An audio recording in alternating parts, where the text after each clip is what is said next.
It's time for grammar. Today we're going to learn a new topic, but connector. Do you know what is the meaning of but? But means pero. El significado de but significa pero. Y tú lo utilizas when you want to join two different ideas. Example, I like apples. I like apples. I don't like pears. I don't like pears. When you join with but, you are going to write the first sentence. I like apples,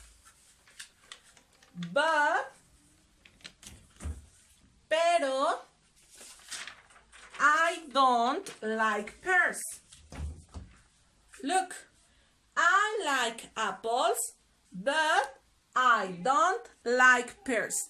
You join the two ideas, different ideas. I like, I don't like, different ideas. I like apples, but I don't like pears.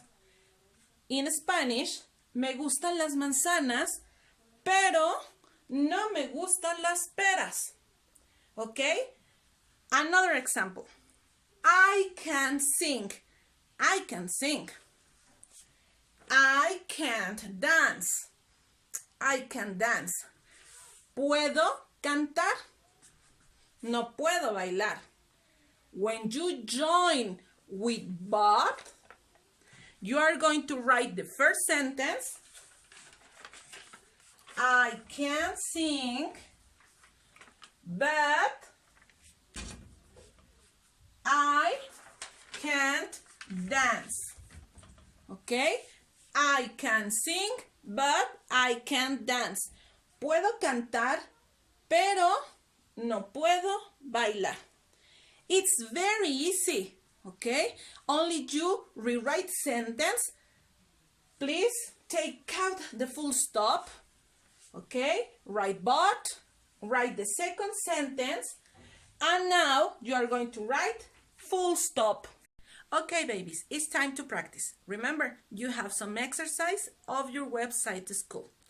Chicos, tienen ejercicios de plataforma acerca de este tema. Bien, si tú tienes dudas o algún comentario, por favor házmelo saber a través de un mail. Pídele de favor a papi o a mami que me lo envíen y yo con mucho gusto la próxima semana los resuelvo. I love you so much. Bye.